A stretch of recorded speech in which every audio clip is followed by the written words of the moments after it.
ಇನ್ನು ಸಚಿವರ ಮುಂದೆಯೇ ಉಪಸಭಾಧ್ಯಕ್ಷ ಲಮಾಣಿ ಕಣ್ಣೀರನ್ನ ಹಾಕಿದ್ದಾರೆ. ಅರಣ್ಯ ಇಲಾಖೆಯ ವರ್ತನೆಗೆ ಸಭೆಯಲ್ಲೇ ಬೇಸರವನ್ನು ವ್ಯಕ್ತಪಡಿಸಿದ್ದಾರೆ. ತೋಟದ ವಿಚಾರಕ್ಕೆ ಶಾಸಕ ರುದ್ರಪ್ಪ ಲಮಾಣಿ ಇಲ್ಲಿ ಕಣ್ಣೀರನ್ನ ಹಾಕಿದ್ದಾರೆ. ಹಾವೇರಿ ಜಿಲ್ಲಾ ಪಂಚಾಯಿತಿ ಸಭಾಂಗಣದಲ್ಲಿ ನಡೆದಿರುವಂತಹ ಸಭೆ, ಆ ಒಂದು ಸಂದರ್ಭದಲ್ಲಿ ಕಣ್ಣೀರನ್ನ ಹಾಕಿದ್ದಾರೆ. ನನ್ನ ತೋಟ ಸೇರಿ ಹಲವರು ಜಮೀನು ತೆರವಿಗೆ ಯತ್ನವನ್ನ ಮಾಡ್ತಾ ಇದ್ದಾರೆ. 1850ರ ಕಾಯ್ದೆ ಮುಂದಿಟ್ಟುಕೊಂಡು ಕಾರ್ಯಾಚರಣೆಯನ್ನು ನಡೀತಾ ಇದೆ. ನಮ್ಮ ಅಜ್ಜನ ಕಾಲದಿಂದ ವಾಸವಿರುವ ಜಾಗ ಅದು, ಅರಣ್ಯ ಇಲಾಖೆಯವರು ಹೇಗೆ ತೆರವು ಮಾಡ್ತಾರೆ ಅಂತೇಳಿ ಪ್ರಶ್ನೆಯನ್ನ ಮಾಡ್ತಾ ಇದ್ದಾರೆ. ಜೊತೆಗೆ ಕಣ್ಣೀರನ್ನ ಹಾಕಿದ್ದಾರೆ. DFO ಅಕ್ಷಯ್ ಪ್ರಭಾಕರ್ಕರ್ ಅವರಿಗೆ ಪ್ರಶ್ನೆಯನ್ನ ಮಾಡಿದ್ದಾರೆ ಲಮಾಣಿ ಅವರು.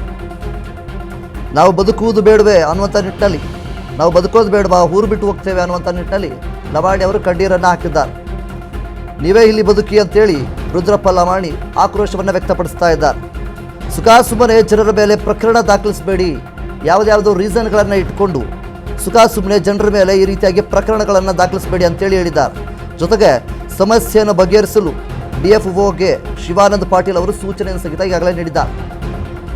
ರುದ್ರಪ್ಪ ಲಮಾಣಿ ಸಮಾಧಾನವನ್ನು ಪಡಿಸಿದ ಶಿವಾನಂದ ಪಾಟೀಲ್ ಅರಣ್ಯ ಇಲಾಖೆ ವರ್ತನೆಗೆ ಬೇಸರ ಸಭೆಯಲ್ಲಿ ಕಣ್ಣೀರನ್ನ ಇಟ್ಟಿದ್ದಾರೆ. ಉಪಸಭಾಪತಿ ಉಸ್ತುವಾರಿ ಸಚಿವ ಶಿವಾನಂದ ಪಾಟೀಲ್ ಮುಂದೆಯೇ ಕಣ್ಣೀರನ್ನ ಹಾಕಿದ್ದಾರೆ.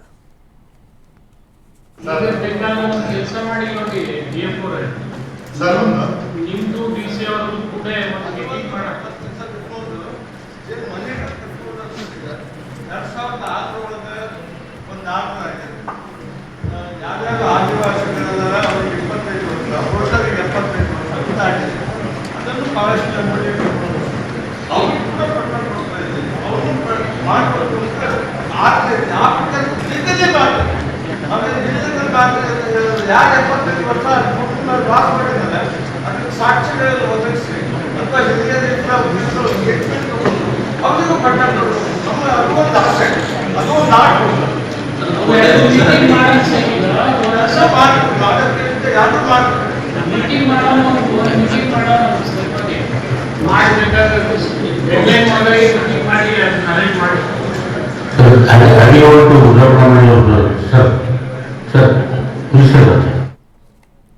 ಇನ್ನು ಶಾಸಕ ರುದ್ರಪ್ಪ ಲಮಾಣಿ ಅವರು ಕಣ್ಣೀರನ್ನು ಹಾಕಿದ್ದಾರೆ. ನಗರದ ಜಿಲ್ಲಾ ಪಂಚಾಯಿತಿ ಸಭಾಂಗಣದಲ್ಲಿ ನಡೆದಿರುವಂತಹ ಪ್ರಗತಿ ಪರಿಶೀಲನಾ ಸಭೆಯಲ್ಲಿ ಅವರು ಕಣ್ಣೀರನ್ನು ಹಾಕಿದ್ದಾರೆ. ನಾವು ಊರಲ್ಲಿ ಇರಬೇಕಾ ಬೇಡವಾ ಅನ್ನುವಂಥ ನಿಟ್ಟಲ್ಲಿ ಅವರ ಬೇಸರವನ್ನು ವ್ಯಕ್ತಪಡಿಸಿದ್ದಾರೆ.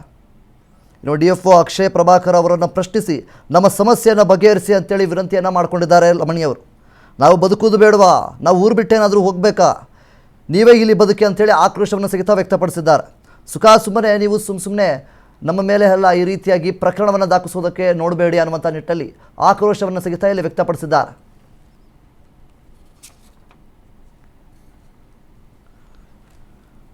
ಇನ್ನು ಶಾಸಕ ರುದ್ರಪ್ಪ ಲಮಾಣಿ ಅವರು ಈ ಒಂದು ಸಭೆಯಲ್ಲಿ ಕಣ್ಣೀರನ್ನು ಹಾಕಿದ್ದಾರೆ.